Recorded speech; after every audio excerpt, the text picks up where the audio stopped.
Welcome back to College Football Addiction. Drake C. Toll locked on Big 12 with us today. Going to talk a little hoops as we are through with the first weekend, through the first two rounds of the NCAA Tournament.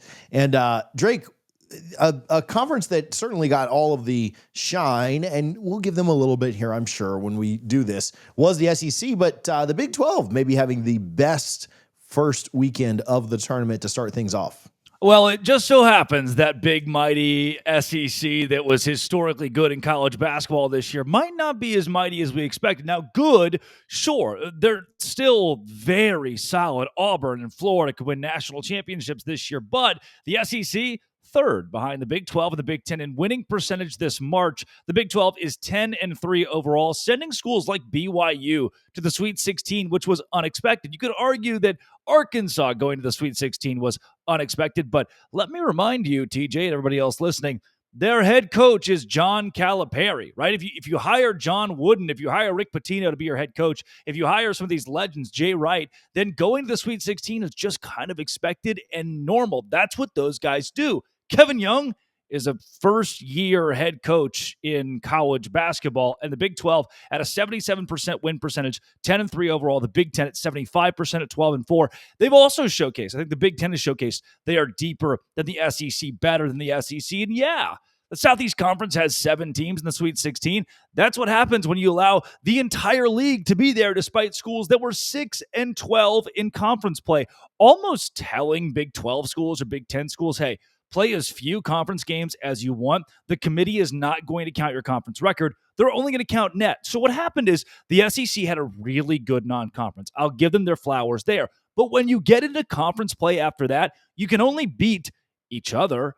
So then really what we have to go off of are your non-conference streaks, like how you did in non-conference. So if everybody does well, Oklahoma namely does well in non-con, you go into conference play, and no matter who loses, somebody else won, and that's ultimately going to help them. I look at a Vanderbilt, or again, Oklahoma or Texas. The couple wins that they got helped them get into March because they were beating other SEC schools, and that loss that may have been taken by Mississippi State didn't hurt them, didn't hurt the SEC, I should say, because it was a win for Texas. So it's this inception of college basketball that made the SEC so overblown this year. And part of that, I'm going to go back to the 4 letters, is this ESPN machine that only wants to build up that conference. Again, if you and I had invested in Home Depot, we want Home Depot to succeed. We want Home Depot to win. That's our goal here. The ESPN wants the SEC to win because they have so much money invested in it. So if we spend the entire season talking about how historically good the SEC is, and Joe Lunardi puts the SEC 10, 12, 14 teams in his bracket every week, from there, we can turn national attention to the league. We can make this national perception that the league is elite, historically good, and then 14 teams get in. That is silly and just shows how major media outlets can control what happens in postseasons. And if you disagree with that, you probably wouldn't disagree about the college football playoff, right? So why would you disagree with the NCAA tournament? Yeah, I think there's so many different interesting angles, and I think you can preface things like by saying, like, I can undoubtedly say that I thought the SEC had more really good teams in it, and I think that played itself out, right? 7 teams, and it's most of their higher ranked seeds. You know, I think we all kind of can say, right? It's the high ranked seeds and John Calipari. So right, yeah. I think we can all. It hurts my heart to say that, like, Florida's a really good team. Auburn, really good team. Alabama, we'll talk about BYU here in a minute. Alabama, really good team. Yeah. I think, you look at teams like Kentucky and Tennessee, and you think, like, yeah, these are teams that would be really good. And I don't think a lot of people beat their chest. I was one of them after the first round saying, look, the SEC, barely over 500. Sure. And what ended up playing itself out, Drake, outside of Calipari and maybe a couple of exceptions, the really good SEC teams that I think everyone agreed should be in. Nobody was fighting whether or not Auburn or Florida should be 1 seeds. We all kind of agreed with that. It was the teams that we didn't think really measured up that all lost. Outside of Cal, they all lost. And that was where people, so your SEC haters, me, right? on Twitter are dunking on the SEC. And now we get to the second weekend and everybody in the SEC is saying, well, you spoke too soon. And I don't think so. I think the SEC, the ones that wanted to kind of go against the grain, that weren't in love with the SEC getting their whole league in, basically were saying, man, you left West Virginia out for these teams that had 6-10 records or just awful records in conference. That was our point, was that they were going to go to the NCAA tournament and not prove themselves, which none of them outside of Coach Cal's team did. They're not going to go in the NCAA tournament and prove themselves. They're all just going to lose first round and basically prove the haters wrong or prove the haters right.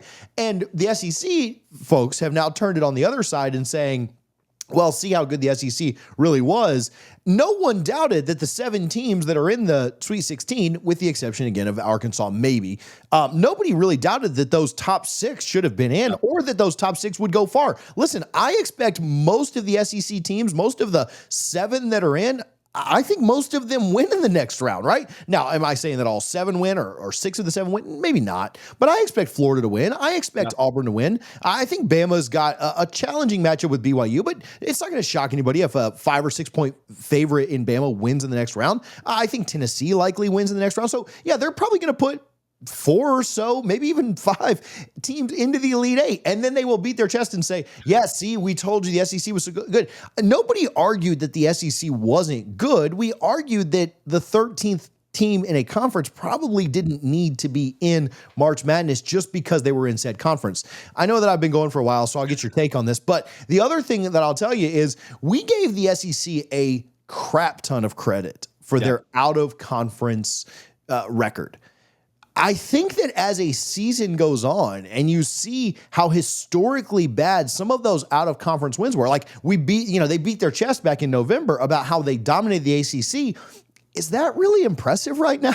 Like, as an ACC guy, unfortunately, as an ACC guy, like, is that an impressive thing? Like, was it impressive to beat all these crappy ACCs? One ACC school made it out of the first round, right? And so I just think that, yeah, you had a good out of conference record. What does that really mean right now, right? And you look at some of the strength of schedules, the out of conference strength of schedules. There's not an SEC team that has a strength of schedule in the top 100 out of conference. And so, they did well out of conference, but so what? I just don't know how impressive that truly is. So, yes, the SEC is very good. I think unless it's Duke, maybe Houston, the SEC will probably lift up the trophy at the end of the year. And no one's denying that.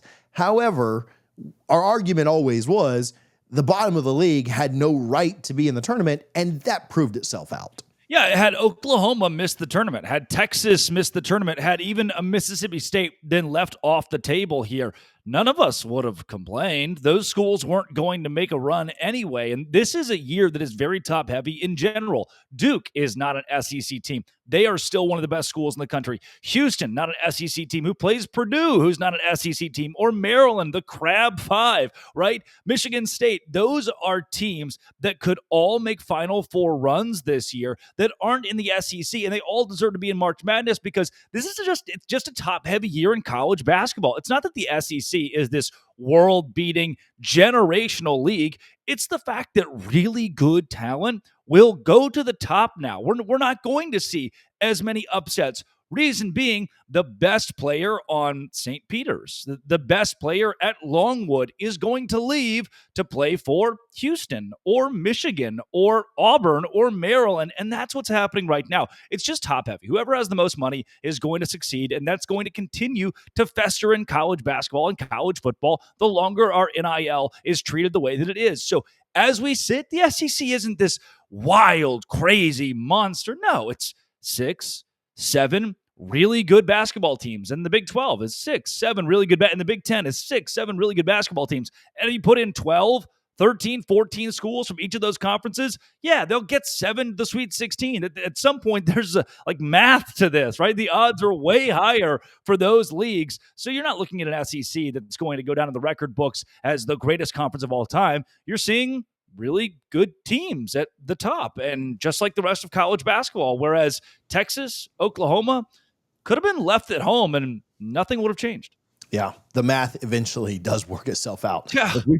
If we put 13 Big 12 teams in next year, I would imagine that we will get a very large number of Big 12 teams into the Sweet 16 as well. Drake, where can people follow you? Where can they find your work? Yeah, at LO Big 12 on Twitter or at Drake C. Toll on that same platform, and wherever you find your podcasts, as well as YouTube with Locked On Big 12. Appreciate you, man. Always.